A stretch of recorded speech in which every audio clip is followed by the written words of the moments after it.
Eu fiz, antigamente era primeiro e segundo grau, hoje ensino médio fundamental.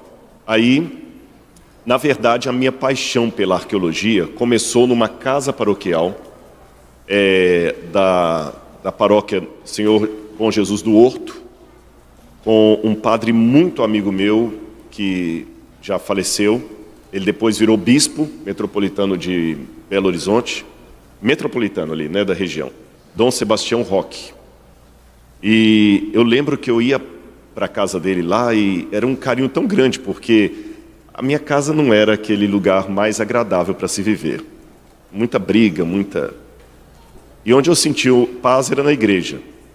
Aí eu lembro que, na época, Padre Roque, ele não era bispo ainda, ele mostrava aquele monte de livro lá, grego, hebraico, Jerusalém. E ele era careca e falava assim, um dia você vai para Jerusalém. E para estimular, por isso que eu estimulo os jovens. Às vezes uma coisinha tão boba que você faz para um menino de 16 anos, menos que isso, eu tinha 8 anos de idade, 7, é uma coisa tão grande. E eu lembro que ele me deu um cartãozinho, que eu tenho até hoje guardado, escrito assim, Flores de Tierra Santa, estava em espanhol, Flores de Tierra Santa, recorridas ao Santo Sepulcro. E eu ficava lendo aquilo, achando bonito. Para mim, aquela língua era a língua de Jerusalém. Eu nem sabia que ia espanhol. E tinha umas florzinhas lá dentro, assim... Sabe quando você pega essas folhas que você coloca dentro de livro e fica seca ali? Nossa, eu guardava aqui. Foi colhido lá, gente. Isso aqui esteve no túmulo de Jesus. E só vou dar um upload para depois dar a sua resposta. Padre não tem filho, mas palavras dele, mas pode ter herdeiro.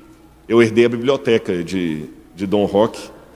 Eu tenho os livros, dois que eu sou herdeiros dele. Eu herdei os livros de Dom Sebastião Roque e de Júlio Schwantz. E quem é adventista sabe quem é, né? Aí depois eu fui estudar, eu fiz a graduação em teologia, bacharel em teologia. Terminei teologia querendo estudar mais, ser acadêmico. Mas eu fui para o distrito, para quem não conhece, os irmãos que não são adventistas, distrito é como nós chamamos a paróquia dentro do ambiente adventista, tá certo? Só que um pouquinho maior, o distrito às vezes pega mais de um bairro, Então, e às vezes uma cidade inteira. O meu distrito era Araxá e Uberaba, 2 cidades. Aí depois eu saí da obra e fui estudar por conta própria. Aí eu fui fazer o mestrado em teologia patrística com os jesuítas, lá na Faculdade Santo Inácio, a FAGE hoje, Faculdade da Companhia de Jesus. Era o único não católico ali. Fiz o mestrado em teologia patrística, estudando os pais da igreja. Depois eu fiz faculdade de filosofia, fiz licenciatura em filosofia na Unify, em São Paulo. Aí eu fiz um doutorado em teologia bíblica na Nossa Senhora da Assunção, em São Paulo. Até esses dias eu tive a grata surpresa de encontrar, não sei quem assiste podcast, num podcast do Inteligência Limitada, eu encontrei o padre Joãozinho, que estudou comigo, e havia 20 anos que nós não nos íamos. A gente foi se reencontrar num podcast. O padre Joãozinho é famoso, quem conhece a Canção Nova, ele toca violão, ele é do Sagrado Coração de Jesus. Aí depois da minha experiência ali, eu fui para Israel e fiz uma especialização em arqueologia pela Universidade Hebraica de Jerusalém. Depois eu fui para Andrews University, lá nos Estados Unidos, aí eu fiz um pós-doutorado em arqueologia bíblica. Depois eu fui para a USP e fiz outro doutorado em arqueologia clássica. Aí depois vim para a Escola Sabatina e estudei lição. Legal. Agora, nessa andança... Hoje foi... Bom, mas desculpa, o mais importante você falou, não respondi. Jesus. Na verdade, eu sempre senti um chamado por Jesus desde criança, sabe? Eu sentia que tinha algo além daquele universo complicado que eu vivia. E olhando para o lado de fora da janela, eu sei que existe algo fora desse universo complicado em que todos nós vivemos. Então sempre tive... Santo Agostinho, a Leda Nagel me fez a mesma pergunta essa semana numa entrevista, e eu falei com ela assim, olha, eu vou me comparar a Santo Agostinho de Hipona, quando ele escreveu Confissões, que ele fala assim, a graça me seduziu. Essa palavra seduzir em português é uma palavra meio baixa, dá um conceito meio ruim, mas em latim clássico, seduzir é uma situação assim de me envolveu de tal encanto que eu não pude resistir. Ele é muito poético, Santo Agostinho, para escrever. E a mesma coisa, sabe? E como Santo Agostinho, eu ficava fazendo a minha teologia desde criança. Por exemplo, Santo Agostinho perguntava assim, por que eu queria roubar as peras da casa do vizinho? Não era fome, que eu tinha comida na minha casa. Não era vontade de comer pera, que tinha pera na minha casa, mas a do vizinho era proibida. Então Santo Agostinho falava, eu já tinha um velho homem me acionando para o pecado. O que Paulo vai falar depois lá. Eu também fazia as minhas alucumbrações infantis, ia construindo a minha teologia ali. Então eu sentia assim esse chamado de Jesus desde criança. Eu não acredito na graça irresistível, no sentido que eu poderia ter optado de não aceitar o chamado de Deus. Mas eu aceitei e estou aqui tentando servi-lo da melhor maneira. Você falou da Leda, você deu muitas entrevistas, tem quase 1,5 milhão de seguidores e é um dos mais aclamados arqueologistas, né, na verdade. Arqueólogo, na verdade. De toda a América Latina. Eu me lembro que você foi 3 vezes ao Jô Soares, fez muitas palestras importantes nos habitats aí acadêmicos, mas você não perdeu a essência de estar nas igrejas, participando com as pessoas das múltiplas denominações que existem, né? Esse amor que você tem por todos, e hoje nós temos aqui pessoas de outras denominações, vocês sempre serão muito bem-vindos de estar aqui com a gente, você tem essa paixão em falar para as pessoas e se descobriu como uma pessoa que estuda o passado. Pegando tudo isso, hoje, que atividades você está fazendo? Em termos dentro da igreja, fora da igreja, e também com uma missão de construir, você brinca que você tem uma Ferrari e falta garagem, né? Que é o Museu de Arqueologia, que vai ser o mais importante da América Latina. Esse museu, respondendo de trás para frente a pergunta, em primeiro lugar, assim, pessoal, a gente consegue essas coisas, mas não pode se arvorar e ficar arrogante por causa disso, vocês entenderam? Tinha um professor meu já falecido, o pastor José Viana, que ele dizia que humildade não é a menina bonita dizer que é feia, nem o rapaz inteligente dizer que é burro. Isso não é humildade. Você não é mais responsável pelos dons que você tem do que pela cor dos seus olhos. Hoje eu ganhei aqui de presente, a minha esposa também, uma camisa. Eu ganhei uma, ela ganhou outra. Eu já olhei, amei o presente que vocês me deram, viu? Ficou no ponto, minha esposa também gostou muito. A igreja me deu uma camisa muito boa aí, da Brooksfield. Agora imagine que por uma questão de humildade, eu pego essa camiseta, só porque é da Brooksfield, e coloco no guarda-roupa e nunca visto. Eu acho que não é bem por aí, não. Eu vou colocar a camisa. E quando alguém fala assim, nossa, Rodrigo, que camisa linda, caiu muito bem em você. Obrigado, foi a igreja de Botafogo que me deu. Ou seja, eu fico feliz com o elogio, eu fico feliz que a camisa ficou bem em mim e atribuo ao doador do presente.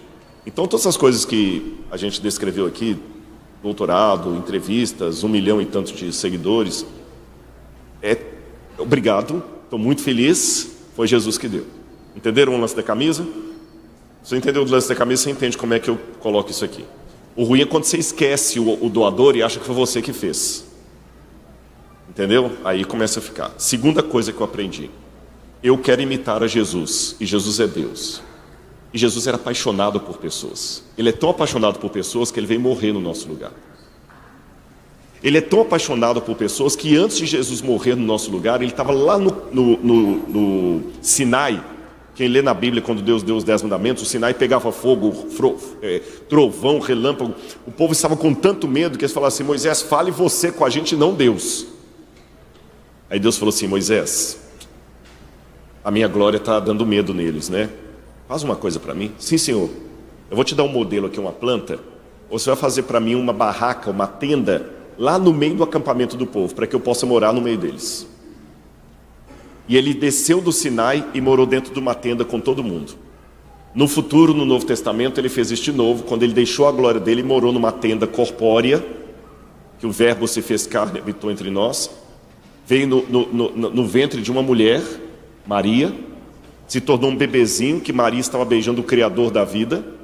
Ora, gente, se Deus teve essa humildade de descer da glória, por que eu vou ficar no alto do pedestal? Por isso que eu continuo nas igrejas, eu sou apaixonado pelas pessoas. Com relação ao meu trâmite com outras igrejas, eu tenho 2 princípios claros para mim, sustentados na Bíblia e na minha teologia adventista. Em primeiro lugar, A igreja adventista é a minha igreja, eu creio nela. E você tem que ter a convicção da religião que você está. Você tem que saber por que você é batista e não testemunho de Jeová. Você tem que saber por que você é testemunho de Jeová e não mórmon. Você tem que saber por que você é mórmon e não católico. Você tem que saber por que você é católico e não kardecista. Porque se você está ali naquela linha só porque está, você pode ser uma manobra de massa. Você tem que ter convicção. Não, eu sou kardecista por causa disso, eu sou assembleiano por causa disso, sou batista, eu sou católico. Tem a sua convicção. Mas na sua convicção, tem a mesma que eu tenho aqui. Qual? A igreja de Deus é maior do que a igreja que eu frequento. Porque a Bíblia fala de duas igrejas, a remanescente da profecia e a invisível, que é constituída de pessoas de todas as denominações e até fora das denominações. Apocalipse capítulo 18 diz sobre a confusão religiosa: sai dela, povo meu. É povo dele.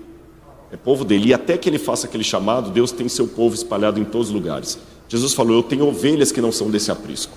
A mim me convém conduzi-las. Um dia haverá um só rebanho e um só pastor. E graças a Deus eu nunca precisei negar nem enganar ninguém. Eles sabem que quem eles estão recebendo é um adventista do sétimo dia. Mas pela graça de Deus eu nunca entrei numa igreja não adventista e deixei a porta fechada quando eu saí. Sábado passado mesmo eu estava pregando numa igreja aqui no Rio de Janeiro, batista. Igreja Batista da Atitude, lá de Nova Iguaçu. Lotada, muito cheia. Então eu louvo a Deus por isso. E esse contato com as igrejas é que faz com que a teologia seja prática. Você entendeu? Ter cheiro de gente, eu acho isso bacana. Sobre o museu, eu sou apaixonado por seres humanos e pelo meu país. E o Brasil, infelizmente, é um país tão continental, mas em algumas coisas nós somos tão atrasados ainda. Isso me dá tristeza. Um Brasil com tantas possibilidades, com tanta coisa. Por exemplo, eu moro numa cidade pequena. Você conhece Arthur Nogueira? Sim. Engenheiro Coelho, menor ainda. Arthur Nogueira deve ter o quê? Uns 40 mil habitantes, no máximo. Mas em Arthur... Acho que eu que afastei aqui, porque estava dando reverberação aqui. Em Arthur Nogueira, nós devemos ter na cidade umas 12 farmácias. Umas 12 ou 15 farmácias, numa cidade de 40 mil habitantes. Não há nenhuma livraria. Vocês entenderam o que eu quero dizer? Quantas farmácias tem aqui no redor e quantas livrarias você tem? Pelo contrário, muitas faliram na pandemia, não aguentaram. Eu queria que o Brasil fosse um pouco mais culto. Nada contra o futebol. Por favor, não me toquem jaga em pedras quem é fanático por uma bolinha aí. Mas eu queria, quando eu vou ao exterior, que o Brasil fosse conhecido lá fora por outras coisas, além da praia, das mulheres bonitas e dos jogadores de futebol e do samba. Sabe? Porque quando você faz uma tese doutoral, você não encontra nome de brasileiros quase para colocar ali na bibliografia. E uma das coisas que eu procuro ajudar é, através da arqueologia bíblica, a trazer cultura, confirmação da história bíblica, pesquisa e a possibilidade de tornar a história da Bíblia 3D, porque através das peças do museu a gente faz isso. E Deus foi abençoando. O Dr. Milton Afonso, que eu estou hospedado com ele lá, ele me ajudou muito no início a adquirir várias peças. Nós estamos vendo imagens. Esse aí é o museu que nós queremos construir. Nós temos moedas, temos peças. Israel doou várias peças para a gente aqui, originais. E hoje, esse aí é o 3D do que será o museu. Esse museu, hoje nós temos 2.000 e tantas peças originais. A Record TV, junto com a Casa Blanca, também nos doou algumas réplicas de carruagem faraônica que foram usadas nas novelas. E nós temos 90% de peças originais, 10% réplicas. Essas peças hoje são únicas. Então, quando você vê, por exemplo, o Museu Nacional do Rio de Janeiro que pegou fogo, o nosso museu agora está sendo o segundo maior em coleção egípcia do Brasil. Porque o daqui pegou fogo, muita coisa se perdeu, infelizmente, e o nosso subiu no ranking, sabe? E a gente quer construir um museu. Por isso que ele brincou que eu tenho a Ferrari, eu não tenho prédio. Vocês entenderam a comparação agora? Mas vai ter, se Deus quiser. Nosso tempo já foi, mas eu acho que foi importante você contextualizar o seu trabalho. Você está fazendo também um trabalho notável com a Record, né? Da reconstituição dos lugares, trajes de todas as novelas. Parabéns por isso. E para terminar, o que você vai falar com a gente hoje aqui? Qual é o tema da tarde? Os últimos achados da arqueologia bíblica, do mundo arqueológico. Gente, muito obrigado, Rodrigo, por estar aqui. Nós vamos ceder a palavra. Só um recado importante para quem está vindo aqui, muitos só vieram de tarde. Terminando a palestra do Rodrigo, nós, aqueles que puderem, estamos preparando no térreo um bazar. Tem ali roupas usadas em bom estado, tem coisas de valor bem acessível para vocês levarem, coisas boas. Temos uma pizza maravilhosa, especial, sendo assada na hora, vários quitutes, doces, salgados, tudo foi doado e tudo será revertido em alimentos. E lá por volta, depois que você agasalhar o estômago, dar uma girada ali no bazar, dirija-se ao 4º andar, na quadra da escola. Lá nós teremos, a partir de mais ou menos 8 horas, 8h15, a realização do nosso leilão. Esse leilão está mais ou menos com umas 80 peças. Dentre essas peças, nós mostramos aqui hoje cedo uma moeda legítima do tempo de Cristo, que ele doou da sua coleção particular, como também uma lamparina, que é uma réplica bem próxima do que era usada no mesmo período, e muitos objetos e utensílios, e também algumas bíblias que ele autografou e vai nominar a pessoa que tiver o lance vencedor. E uma coisa importante, o primeiro lance de hoje à noite será o lance que ficou disponível no WhatsApp para um grupo de pessoas que gostam de leilão. Então, várias peças já têm um preço que foi determinado até quinta-feira, e é o preço de saída hoje à noite. Então ele é presencial, mas tem um grupo de mais ou menos 100 pessoas espalhadas pelo mundo que vão estar também dando lances à distância. E Deus esteja com você.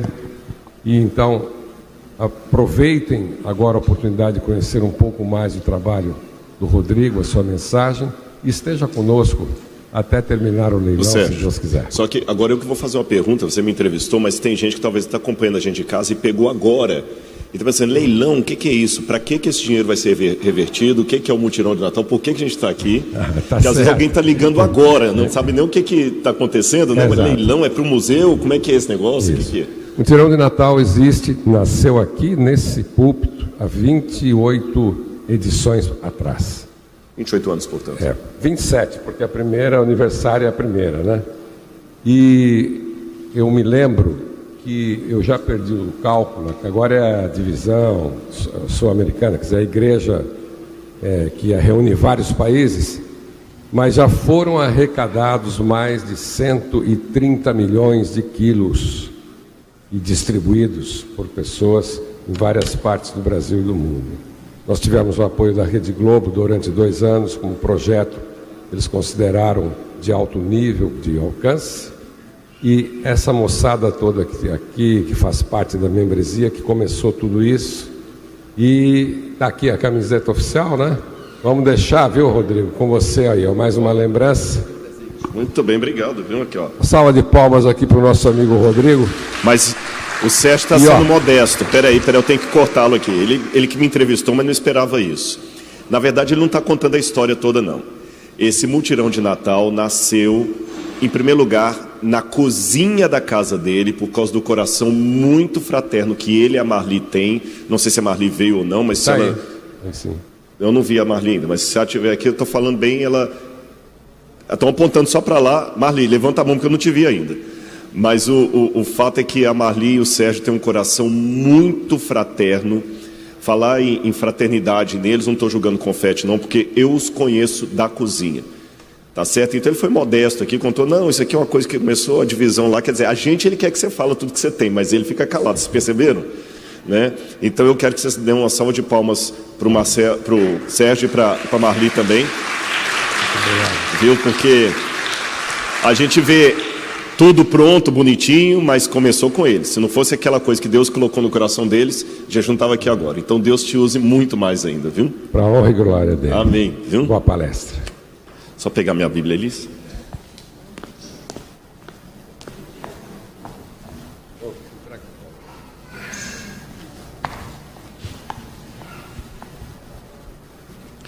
Muito bem, meus irmãos. Eu vou falar com vocês um pouquinho sobre os últimos achados da arqueologia bíblica, os mais recentes, para vocês terem uma noção do trabalho que a gente faz em Israel. Bom, tem 2 anos agora aqui. A última vez que eu fui para lá foi em 2020, janeiro de 2020. Se der tudo certo, a gente está voltando para lá em março do ano que vem. Em primeiro lugar, o que a arqueologia pode me ajudar na compreensão do texto bíblico? O Dr. Wayne Jackson, que escreveu o livro Estudos Bíblicos à Luz da Arqueologia, ele falou o seguinte: a ciência da arqueologia tem sido grande benfeitora para os estudantes da Bíblia. Ela tem, número 1, ajudado na identificação dos lugares e no estabelecimento de datas. Número 2, contribuído para o melhor conhecimento de antigos costumes e obscuros idiomas. Número 3, trazido luz sobre o significado de numerosas palavras bíblicas. Número 4, aumentado nosso entendimento sobre certos pontos doutrinários do Antigo Testamento. E número 5, silenciado progressivamente certos críticos que não aceitam a inspiração da palavra de Deus. Eu vou explicar para os irmãos aqui uma coisa e vocês podem entender. Falar assim, a arqueologia confirma a Bíblia, não é uma frase correta. Eu explico por quais razões. Em primeiro lugar, a Bíblia vem de autoria e procedência divina. E quando uma pessoa é autoridade máxima, ela não precisa de ninguém para dar atestação à palavra dela. Por exemplo, fé pública. Se o tabelião viu você assinando e ele bateu o carimbo e falou é autêntico, ele não precisa provar que é autêntico, porque ele tem fé pública. Se um policial de trânsito falar que você estava em alta velocidade, ele não precisa provar aquilo, ele pode te dar ali a multa, porque ele tem fé pública. Ou seja, naquele momento, ele é a maior autoridade. Entre você e o oficial de trânsito, ele é a maior autoridade. Entre você e o tabelião, ele é a maior autoridade. Só que o tabelião ainda tem alguém que está acima dele. O cara da polícia também, o soldado, o policial, tem alguém que está acima dele.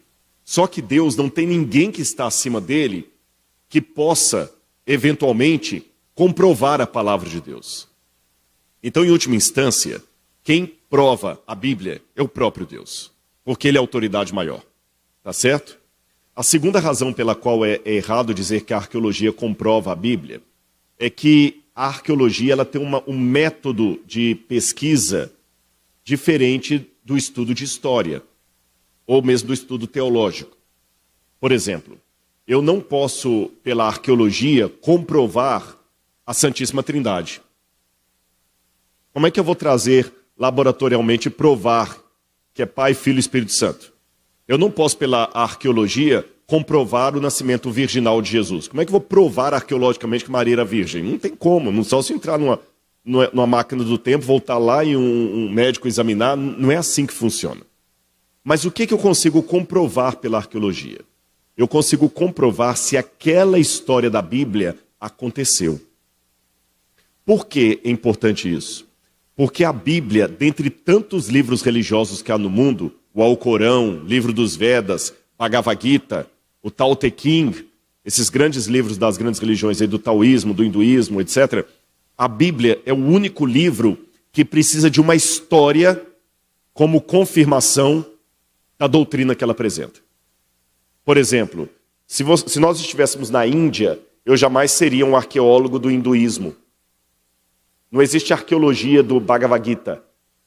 Porque para os hindus, se Arjuna, personagem do Bhagavad Gita, existiu ou não existiu, pouco importa.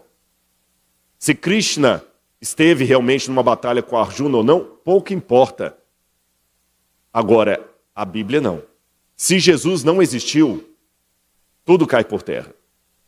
Se ele, ao invés de morrer crucificado, morreu de morte natural, tudo cai por terra.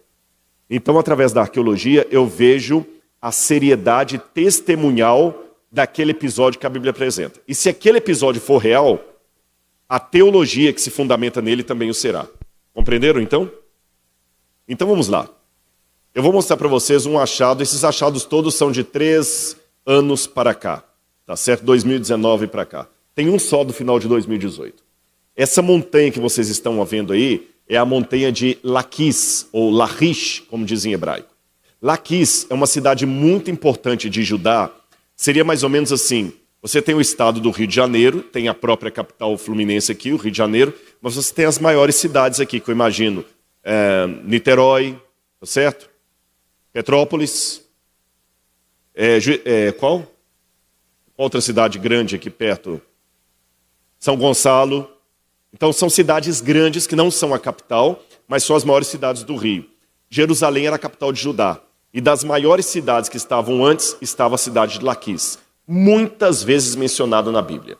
Nós já tínhamos na arqueologia muitas comprovações arqueológicas das batalhas de Laquis que a Bíblia apresenta. Mas tem algo mais. Essa montanha aqui, ela voltou a ser escavada, inclusive, eu escavei um dia só aí. Só participei de uma escavação em um dia. O Southern Adventist University, que é uma universidade adventista do Tennessee, também participou de escavações aí, e um ex-professor meu, Joseph Garfinkel, é o diretor daí. Olha como é que a cidade era originalmente. Em cima de uma montanha, tá vendo? Ó? Tá a montanha e a cidade aqui. A gente chama isso de Tel em hebraico. Por que Tel? Imagina que aqui você tem, onde está o nível da Bíblia aqui, olha, uma cidade construída. Aí vem guerra, terremoto, inundação, ação do tempo. Os que chegam depois constroem uma cidade por cima dessa. Repete-se o processo. Guerra, inundação, ação do tempo, terremoto. Aí outros vêm e constroem outra cidade por cima. Com o tempo, o que você vai fazendo? Camadas e camadas de construção. Isso forma uma colina, que a gente chama de Tel. Eles já construíram a cidade num lugar alto, para facilitar em situações de guerra. Aí o que eles descobriram lá interessante? Primeira coisa, estão vendo esse desenho que a cidade tinha 2 muros. 2 muros. Aliás, uma coisa que eu vou até falar com vocês, eu vou mostrar aqui, eu não sei se o laser vai lá não, né? Porque eu não sei como é que eu faço aqui para mostrar para vocês. Vou tentar mostrar aqui. Você tem o mouse aí? Se colocar o mouse, o pessoal de casa vai poder ver também. Onde está aquela ponte ali, olha. Tá vendo o pessoal ali? Isso mesmo, olha o mouse aí, ó. Essa ponte aí, fica o mouse na ponte. Você tem um portão da cidade atrás e outro portão mais na frente. Tem 2 portas ali. 2 portas. Essas 2 portas da cidade, elas são importantes porque era ali que aconteciam algumas coisas que a Bíblia menciona. Olha, eu falei de manhã aqui, que não estava, vou repetir. A arqueologia não só confirma a história da Bíblia, mas me ajuda a entender o contexto. Tem alguém aqui da área do direito, advogado, juiz? Tem aqui, não é? Você sabe disso. Para um julgamento ter idoneidade, justiça, equidade, ele tem que ter publicidade. Falei bobagem ou é verdade? Ele tem que ser público. Ele tem que ter publicidade. Então, naquela época, qual que era o lugar mais público que as pessoas tinham? Era a entrada da cidade. Era a entrada da cidade. Porque ali na entrada da cidade, todo mundo passava. As caravanas que iam para a cidade paravam e naquela entrada ali, eles já quando você chega no aeroporto de Galeão, vindo do exterior, depois do controle de passaporte, qual que é a primeira coisa? Pode falar, gente, vocês trazem um monte de coisa de lá. Onde é que você tem que passar? Alguns ficam até com medo de passar. Alfândega, Receita Federal. Ali ficava a Receita Federal. Ali que você cobrava o imposto. E ali, entre aquelas 2 portas, ficavam também o juiz da cidade. Quando um assunto ia ser julgado, era ali na porta que era julgado. Querem exemplos bíblicos? A Bíblia fala, por exemplo, que quando Boaz foi juridicamente pedir para casar com Ruth, Boaz foi até a porta da cidade. E lá na porta da cidade ele se sentou com os anciãos e o caso foi julgado. Na porta da cidade. Daniel, no livro de Daniel, quando fala assim, Daniel, porém, ficou assistindo na corte do rei da Babilônia, no original hebraico está, no original aramaico, está que Daniel ficou à porta do rei da Babilônia. Porque o julgamento era na porta. E se a pessoa fosse condenada, da porta mesmo já expulsava da cidade. Agora, olha que foi interessante o que foi encontrado ali naquela porta. Primeiro encontraram o muro, isso foi agora em 2019. Esse muro que foi encontrado aqui, ele data do 10º século a.C., 920 a.C. Aí você vai na Bíblia, em 2 Crônicas, capítulo 11, versículo 9, fala de um muro.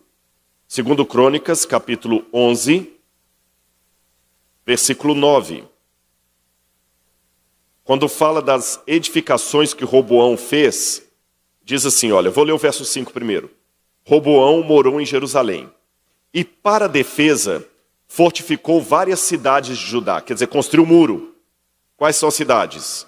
Belém, Etã, Tecoa, Betzur, Socó, Adolão, Gate, Maressa, Zife, Adorim, Laquis. E muitos críticos achavam que isso aqui era lenda. E agora, há 3 anos, encontraram o muro da época de Roboão. Outra coisa importante que foi encontrada, lembra que eu falei das 2 portas? Lembra que eu falei das 2 portas? Ali está a entrada da cidade, olha. Está a entrada da cidade, a pessoa vinha, entrava aqui, e você tem 3 câmaras de cada lado, ó. 3 de um lado e 3 do outro. Tá vendo? Ó? 3 câmaras aí e 3 câmaras do lado de cá. Receita Federal. E além da Receita Federal, era nessas câmaras também que havia a corte, o julgamento, com publicidade. Olha aqui para vocês verem o lugar do banco original. Então, quando você tinha uma causa judicial contra alguém, hoje você vai até o tribunal, até o fórum, o Tribunal de Pequenas Causas. Ali você ia até a porta da cidade. E o rei em pessoa, ou um representante do rei, ia até a porta e ali julgavam os casos. Isso é interessante. E muitas pessoas que queriam ver como é que os casos estavam sendo julgados, iam para a porta, para poder assistir. Quando você tinha alguma coisa, você ficava à porta da cidade. É por isso que a volta de Jesus é descrita como estando às portas. Quer dizer, o julgamento. O livro de Gênesis fala que em Sodoma, Ló ficava à porta da cidade de Sodoma. À porta. Agora, não foi só isso que encontraram, não. Escavando na outra câmara que está atrás dessa, descobriram na 3ª câmara que havia uma parede e atrás dessa parede tinha um altar de pedra. O altar estava quebrado e guardado de cabeça para baixo. Eu vou mostrar para vocês o altar. Aqui, quando escavaram a parte de trás, encontraram uma parede e aqui no fundo encontraram um altar. O altar quebrado. Está vendo o altar com a mão ali? O altar, na verdade, é o que está à esquerda de vocês. Está vendo o dedo apontando? O altar, normalmente, como se fosse esse púlpito, ele seria mais ou menos do tamanho desse púlpito, só que ao invés de ser assim, ele era reto. E ele tinha 4 cantos aqui, 4 partes de pedra. Essas pedras estavam cortadas deliberadamente. E a gente sabe em arqueologia quando um objeto se quebrou por ação do tempo ou de propósito. Há uma diferença entre um celular que cai no chão e trinca o vidro e aquele que alguém espatifou todo. Aquele altar foi quebrado, totalmente quebrado. E foi colocado de cabeça para baixo. E em cima do altar estava esse objeto aqui, ó, de pedra com um buraco no meio. Imagina o que seria aquilo ali? Quem que vocês imaginam? Hã? Latrina. Um vaso sanitário. Agora o curioso, agora o quebra-cabeça está montado, né? Por que um altar teria sido o primeiro lugar?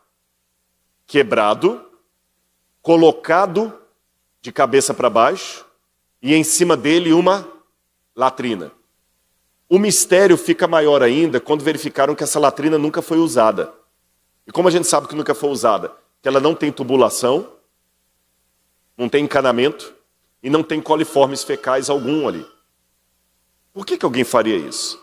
Aí quando você vai à Bíblia, 2 Reis, capítulo 10, verso 27, 2 Reis, capítulo 10, versículo 27, olha o que a Bíblia fala da reforma de Jeú. 2 Reis 10, 27. Diz assim, vou ler o verso 26. Tiraram as colunas que estavam no templo de Baal e as queimaram. Colunas ou altares. também derrubaram a coluna de Baal e derrubaram o templo de Baal, transformando-o numa latrina até os dias de hoje. Perceberam? A arqueologia é um pouco diferente dessa ideia de Indiana Jones, que a gente vai achar a Arca da Aliança, vai achar o meche do cabelo de Jesus. Mas vocês estão notando que nesses pequenos detalhes a gente vê que a Bíblia é um livro que estava falando uma história verdadeira. Aqui, mais acima, encontraram o altar. Agora veja bem, então tinha um altar de Baal ali, que fala que nessa reforma de Jeú, embora aqui não está falando de Laquis, tá? Mas está falando de uma reforma que houve em vários lugares, inclusive Laquis. Ficou claro isso, né? Mas será que tinha algum altar de Baal ali também, algum templo de Baal que foi destruído e transformado em latrina e colocado na porta da cidade? E por que colocaram na porta da cidade? 2 motivos. Publicidade e julgamento. Julgaram que Baal não tinha lugar ali. Mais acima, o que foi encontrado na cidade? Um altar de Baal com estatuetas pagãs e, inclusive, essas 2 estatuetas de bronze que você está vendo ali do lado são 2 estatuetas de Baal. Nesse Museu de Arqueologia Bíblica do NASP, eu tenho uma estatueta original de Baal, fenícia, datada de 800 anos antes de Cristo. Se você quiser conhecer no Brasil, a única estatueta original de Baal do Brasil está lá no Museu do NASP. Tá bem? Está até mais bem preservado do que essa. Esse que está do lado de cá é o professor Joseph Garfinkel, que foi meu professor, já esteve no Brasil dando palestras. Outra coisa curiosa que foi encontrada recentemente, e aqui, irmãos, eu vou falar com vocês de um achado que eu chamaria até de espiritual. Vocês vão entender o porquê daqui a pouquinho. Nessa época da pandemia, alguns professores de arqueologia aproveitaram que Israel estava mais vazia para fazer até alguma arqueologia de resgate, impedindo, por exemplo, ladrões de sepultura de roubarem artefatos e venderem no mercado negro. E eles foram, de novo, fazer uma investigação nessa parede de pedras, nesse buraco que está aí, nessa gruta. Isso aqui fica no Parque Nacional de Israel, de Naval Rever. Naval Rever é um lugar que é chamado de a Caverna dos Horrores. Por que ela é chamada de a Caverna ou a Gruta dos Horrores? Em 135 depois de Cristo, o imperador Adriano sufocou a revolta judaica liderada por Bar Kokhba e matou milhares de judeus. Uma das coisas que Adriano mandou fazer, ele pegou vários judeus rebeldes, crucificou todos esses judeus na Via Ápia e à noite colocou fogo nos corpos. Aquele monte de cruz, e eles gritando lá no fogo, coisa horrível. E um grupo de judeus rebeldes estava dentro dessa caverna. Você nota que para chegar aí dentro só de rapel. É um paredão de pedra com um buraco no meio. Aquela parte azul que vocês estão vendo ali em cima é onde a corda do rapel é colocada para o pessoal descer. Aí o pessoal descendo no rapel, é um deserto isso aí. E lá dentro da gruta peneiraram de novo a terra e descobriram alguns tesouros arqueológicos. Um dos tesouros que eles descobriram ali dentro foram fragmentos de cópias em grego da Bíblia Sagrada, datados do 1º século de nossa era. Encontraram fragmentos do texto dos profetas, de 2 profetas. Eu vou ler daqui a pouquinho os fragmentos. Uma das coisas que chamaram a atenção é uma cópia em grego do Novo Testamento. Estão vendo lá em cima aquela luva azul com uma ponteira de metal? Ali, eu vou ver se eu consigo uma foto ampliada daquilo para mostrar para vocês. Aqui estão os manuscritos. Olha, tudo escrito em grego. Esse aqui. Quem sabe ler grego entende isso aqui. Vocês estão vendo a ponta de metal? A letra em cima é grega. A parte de baixo está em paleo-hebraico. Um hebraico mais antigo do que o hebraico que se fala hoje em Israel. E embaixo está escrito o nome de Deus em hebraico.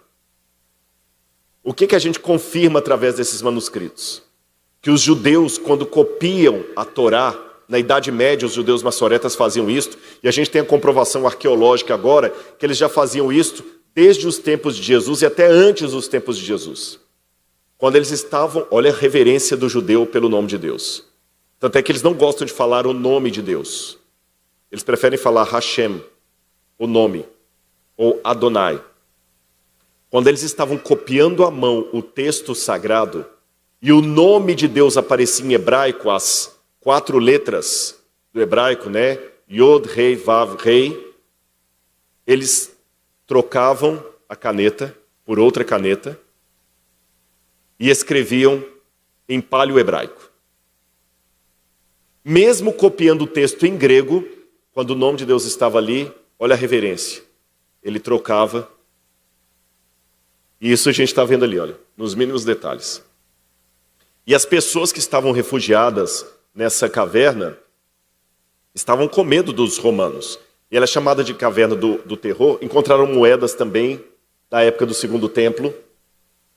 Moedas também da época de Bar Kokhba. Melhor, do Segundo Templo não, corrigindo, Bar Kokhba. Essas moedas são do 2º século depois de Cristo. Encontraram um cesto muito bem preservado, do período neolítico. O cesto foi tirado, praticamente intacto, milhares de anos. Agora, encontraram também um esqueleto mumificado de uma criança. Agora, o que mais me chamou a atenção foram os fragmentos bíblicos. Porque esses fragmentos foram encontrados, meus irmãos, justamente na época em que falaram que ia haver uma segunda pandemia.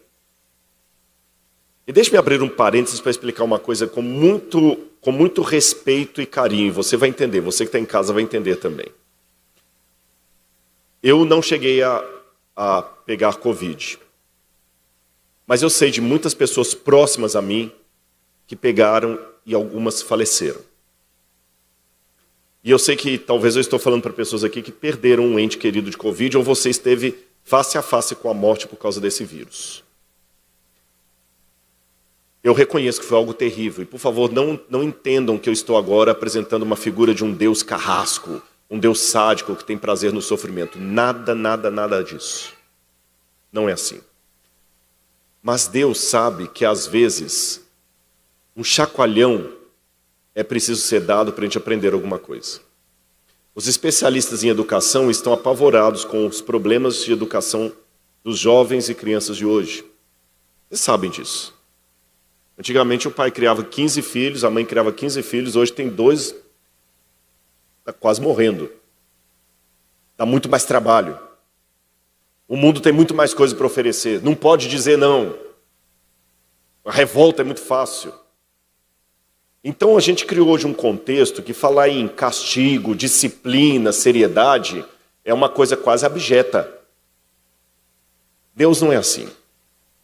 Deus sabe que às vezes é preciso nos dar um safanão para a gente acordar. E quem é psicólogo sabe do que eu estou dizendo. Às vezes você precisa tomar um susto para poder acordar para algumas realidades.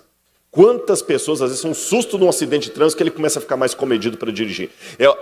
É quase perda de um parente que o faz acordar.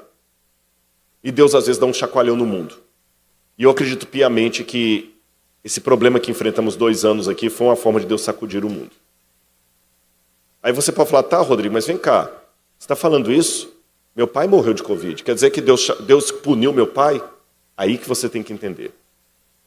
Às vezes Deus dá uma sacudida no mundo e, infelizmente, pessoas inocentes pagam. Às vezes Deus livra o povo dele da sacudida. Por exemplo, quando ele trouxe o dilúvio, ele livrou Noé e sua família. Quando ele trouxe as pragas no Egito, ele livrou os hebreus. Mas quando ele trouxe a perseguição sobre Jerusalém, ele não livrou os cristãos. Muitos foram mortos.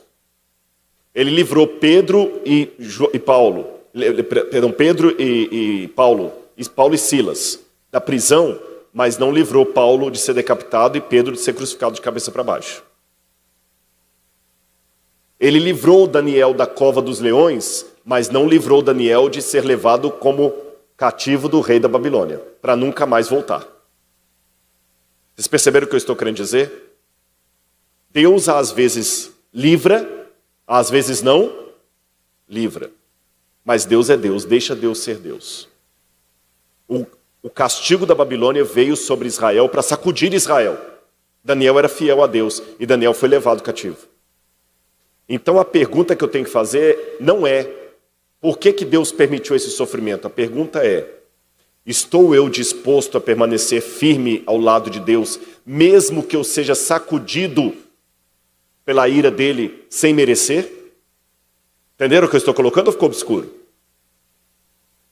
Você está disposto a ser Daniel em Babilônia, mesmo que você vá para lá sem ter nada a ver com o pacto? Sabe por que eu estou colocando isso, irmãos? Porque a gente vive num universo também, principalmente um universo religioso, que há muitas pessoas que eles pensam o seguinte: eu não quero saber de religião, não vou para a igreja, não, tem muito hipócrita lá dentro. Ele acha assim, que ele é uma nata espiritual diferenciada, e que se ele ficar com os rebeldes, ele vai se contaminar. Não vem mais, estou decepcionado. Aí eu acho interessante o seguinte, eu vou de novo falar do futebol. Eu não entendo nada de futebol. Eu falo que eu sou atleticano não praticante. Eu não sei nem quem é o jogador do Galo. Não sei nada, é uma vergonha mesmo. Eu de teologia, de futebol, sou um bom arqueólogo. Mas uma coisa eu já notei.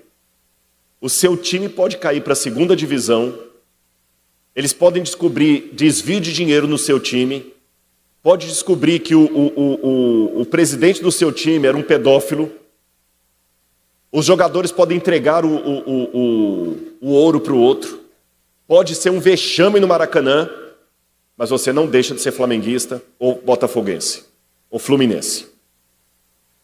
É verdade ou não é? Eu nunca vi alguém falando assim: não, eu era flamenguista, mas agora eu sou do Botafogo porque eu descobri muita coisa errada no Flamengo. Eu nunca vi um carioca falando isso para mim. Não era fluminense, mas depois que eu vi o que o presidente do clube estava fazendo, não vou mais ser, não. A mancha negra é de qual? É do... Nem é daqui, né? Aquela torcida mancha negra. São Paulo. Tá vendo que eu entendo? Não, eu era São Paulino, mas depois que eu vi o que a mancha negra bateu naquele camarada lá, eu não posso mais ser deles. A pessoa não desiste do futebol. O trânsito é um caos. Seja em São Paulo ou Rio de Janeiro. Mas você não desiste de pegar seu carro. Mas quando uma coisa ruim acontece no meio do povo de Deus, aí você desiste. Não, eu não dou mais. Não, fiquei muito decepcionado. Onde está o teu tesouro, está o teu coração. Porque se o seu tesouro está realmente nas coisas de Deus, você não vai sair do meio do povo de Deus por causa disso, assim como você não vai sair do futebol, porque o seu coração está ali. A única e exclusiva razão que eu acho que você tem o direito de deixar de frequentar um lugar é se você descobrir doutrinariamente que ali está diferente do que você crê. Por exemplo, eu sou adventista. Vamos supor que amanhã eu descubra doutrinariamente que o budismo é que é a verdade. Vamos supor que eu descubra o budismo, estudei, agora eu sou budista. Aí realmente eu não tenho mais como ser adventista se eu creio em Buda. Aí tudo bem, eu vou pedir licença, eu fui feliz aqui, mas estou saindo porque eu descobri. Agora eu saí daqui porque teve escândalo, porque alguém me tratou mal, porque eu vi... Aí esse motivo não deve ser. Ficou claro isso que eu quero dizer? E nem as provações. Daniel sabia que o povo de Israel estava cheio de pecado. Ele orou pelo povo de Daniel. Ele sabia que Deus ia mandar um castigo no povo por causa do pecado. O castigo veio dos babilônios. E Daniel foi poupado? Ele foi para a Babilônia. E mesmo assim ele orou: Senhor, perdoa o pecado do seu povo. Então, a partir desse preâmbulo eu posso dizer para vocês, eu acho que esse vírus maldito foi uma forma de Deus sacudir o mundo, sim. E você que foi vitimado por ele, como Daniel, fique firme no Senhor.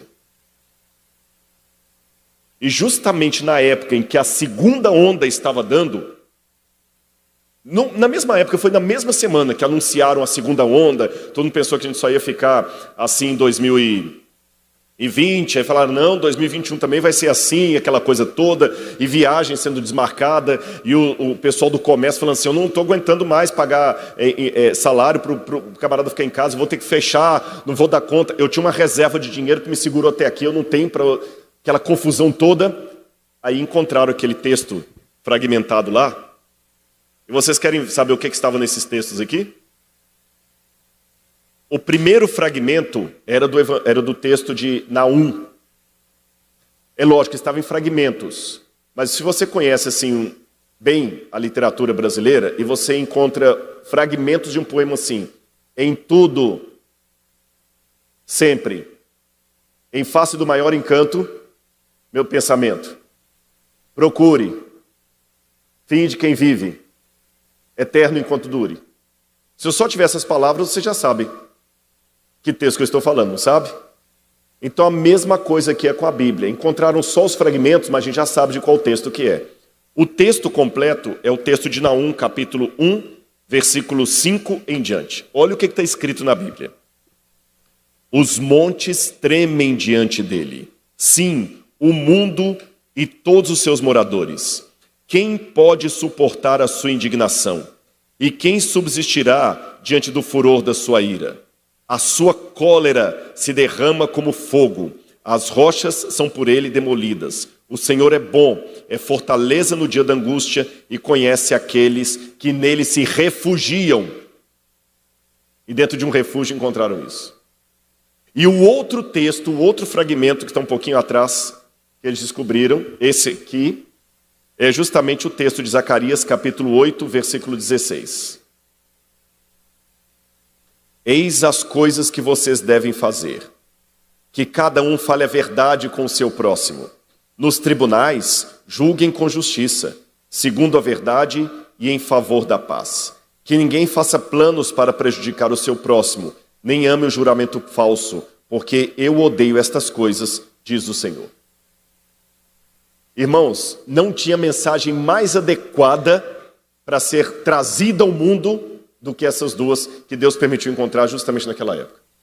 Numa época que o pessoal fala tanto de narrativas, fake news, que ninguém minta no tribunal para prejudicar ninguém. Vou mostrar mais só um ou dois achados e a gente já termina aqui, porque o tempo está avançado. Só mostrar mais uns dois achados. Esse aqui foi interessante. Eu falei que Jerusalém foi tomada pelos babilônios por causa da idolatria e tudo mais. Olha como é que às vezes as notícias colocam a coisa como não é, né? Templo de 3.000 anos descoberto em Israel põe em xeque textos da Bíblia. Não põe nada em xeque. O templo que foi encontrado é esse aqui, o templo de Tel Motsá. Tel Motsá mostrou que é um templo que estava a 8 quilômetros do templo de Jerusalém. E o que surpreendeu os arqueólogos é que esse templo de Tel Motsá era um templo pagão. Nesse templo pagão eles encontraram estatuetas, provavelmente da deusa Áshera, altar. E aí a dúvida que os arqueólogos levantaram foi o seguinte: como é que um templo pagão funcionava a 8 quilômetros do templo de Jerusalém? Vocês entenderam? É como se eu pegasse aqui, olha, Aparecida do Norte, que é uma cidade super católica, com a catedral ali, e dentro da cidade ainda, a poucos metros, tivesse um templo satânico olhando para a catedral. A pergunta é como é que o bispo ia deixar isso? Vocês entenderam a comparação? Essa foi a dúvida dos arqueólogos, não tem nada que desmente a Bíblia. E a segunda dúvida foi a seguinte: a Bíblia não fala das reformas de Jeú, das reformas de Josias. Se houve a reforma religiosa para tirar o paganismo, como é que esse templo estava lá? Foi só isso. Aí a revista Galileu já publicou: templo coloca em xeque textos da Bíblia. Não coloque, irmãos. Pelo contrário, quando você lê Jeremias capítulo 11, versículo 11, você vê Jeremias falando o seguinte: vocês estão sempre indo adorar os falsos deuses nas montanhas de Jerusalém. A reforma não acabou com esses templos pagãos. Por isso que Nabucodonosor veio. Se a reforma religiosa tivesse dado certo, os babilônios não viriam. É o contrário. Esse texto confirma a Bíblia. E o mais irônico, vocês sabem o que é?